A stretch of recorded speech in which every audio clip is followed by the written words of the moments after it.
So my wife and I decided to raise our sunken living room, but it wasn't so easy as just lifting a floor. First we had to figure out what to do about these French doors that were on another level.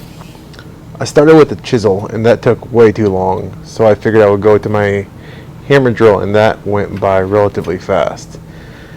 After a short time, I now had a hole going into my house, so I removed the drywall on the inside of the house because in Florida you need good ventilation.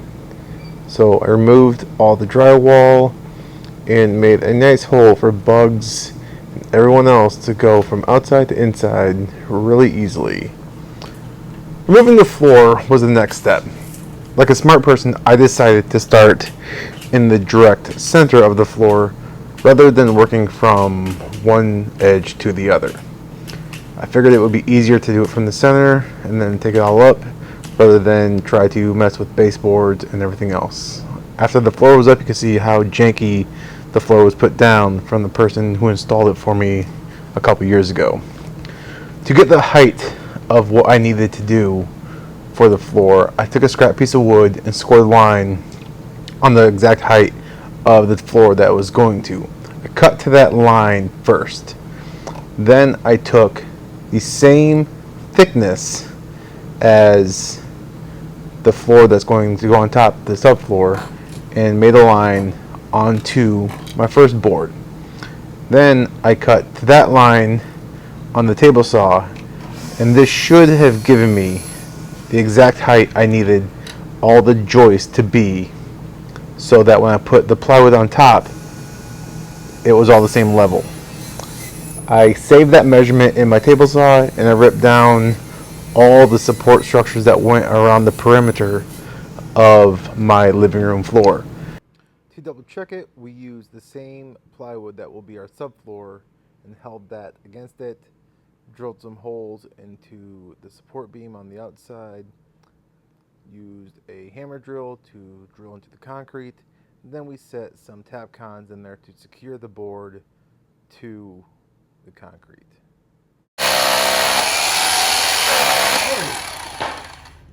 What is that? What happened? Was it wet? Oh my gosh. Hope we ain't hit a damn water line. Why would the water line be under there? I don't know why I want to be here, but we'll pull it out and look and see what's going on. I mean, you think it's just moisture inside the concrete? I don't know. Never had it do that.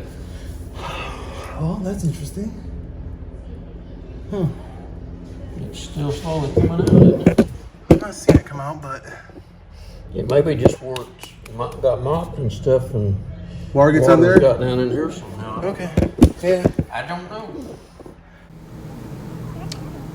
After figuring out that my house wasn't getting flooded by a puncture, we continued around the rest of the room. First, drilling some holes, and then coming back through the hammer drill to drill into the concrete. And then after those were drilled, we would go and put some tap cons in there. Now, if the board wasn't perfectly level, I would have my partner stand on the ledge right there, holding the board down, so when I put the tap cons in, the board wouldn't flex up. Once the first tap con was in, he could step off and I could finish sending home the second tap con. This ensured that I had a nice even 3/4 inch depth from all my support structures. To get around the trim, I used the same offcut as I did for the first one, and I just scored line with this type of saw, and it's a little oscillating saw. It's super easy to use, very handy for trim work like this. So I would just cut around, trim it, dig into the wall a little bit because, well, I'm making this up as I go. I'm not really exactly sure what I'm doing. I understand the concept, but I'm kind of just making it up as I'm going along with it. Once I was through, I could try prying it off. Then I grab a hammer and a chisel, whack it several times, and you can see all the damage that was stuck in these floors and the walls here. It wasn't really the best environment to work in because who knows how much mold and dust and other crap was there. So that's absolutely disgusting. But the house is a couple years old, so it's expected. Next, I had to cut away the stone on the fireplace. I first scored a line, and then I took a saw with a diamond tipped blade on it, and I scored and cut along that line. As you can see, I'm not very smart. I don't use ventilation. I didn't have a respirator, and it made a lot of dust. So much dust that the smoke alarm in my house actually went off several times. So I had the fan trying to suck all the dust outdoors. It worked somewhat, but it wasn't the best. I used a laser level to make sure everything was good and even and level. Then I went back with my hammer drill, started chipping away the stone. I thought there would be plywood behind the stone. It wasn't. It was just more cinder blocks and concrete blocks and everything else. So it took a while to chip away all the stone to get back to a nice smooth surface so I can put a board against that and actually have it stay and be flush and flat. I figured I'd see how level my floor was, and as you can see, there's kind of a high spot right there, and this is the same size board I was using on the side, so I would have to figure out how to raise those or lower those. After what took about 3 hours, it seemed like, we finally got the French doors out because those things were in there. We took the laser level and ran it across so everything would be even from the left of the door to the right of the door, because we're connecting all the pieces. This is the last step to go in. So after shimming the door and making sure everything was level, it's pretty simple to glue it to itself and then screw it in. So we just ran a couple screws into the ends so it was secure, and then we did that to the other side, making sure that it was nice and steady. Here I decided to use the most efficient method I could think of, and using a scrap cutoff, I made sure that that side of the doorstep there was nice and level. Then, pretty simple, just add a couple more screws, make sure it was even with the laser, make sure it was still level after putting some screws in, because sometimes when you screw in the top, the bottom end will kick out. So super simple, and that first piece is done. After the first piece was in, we took the second piece and butted it up against the first piece, and with the laser there telling us where the top of the board is, it was very simple. Simply score a line along it so you knew exactly where to cut. So we marked one side, then the other, took a straight edge, made a line all the way across it, then took a circular saw and just simply cut to that line, so that ensured that both pieces were of the exact same height. For the final piece, it was a simple rinse and repeat. The only difference is this time we used some silicone on the bottom. In hindsight, I probably should have used some water protectant barrier, some 3mm or 6mm, black plastic underneath it.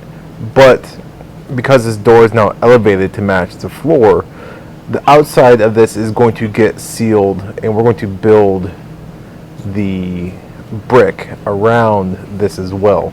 So this is not what the outside piece is going to look like. It's very simple. Put some silicone down and screw it in. Not too much there. Here we have a little impromptu cameo for my son, who decided to drop the camera when I wasn't looking. And now it's time to start laying the joists. So my floor is about 16.5 feet long. I was going to do some 8-foot pieces, but that wasn't going to work, so I just bought some 10-foot. And we held them together in the middle and screwed the ends in. I know that when you go 16 on center, they will actually be off a little bit because it's not one solid board going all the way through, and that is fine. I accounted for that later on, so don't get your panties in a bunch about that because it's planned for. And everything else will just rinse and repeat. Again, this is very simple. Once you figure out what to do, just bolt in the middle, screw the ends, then screw the centers together. And after what seemed like, again, an eternity, all the joists were in. Now it's starting to work on the boards in the middle. So we took a measurement at the front and the back. Then we just simply brought those to the chop saw, measure those out, cut those accordingly, and after we cut the outside two pieces, we would go back and measure and cut the inside piece. Once we brought it inside, I would score a line to the top of the board, and then we would take that to the table saw, rip that down so the boards were relatively flush to the top. To install them, pretty simple. We put some subfloor on them, pushed them down, and glued them in so that they were touching the floor, and then screwed them from each end.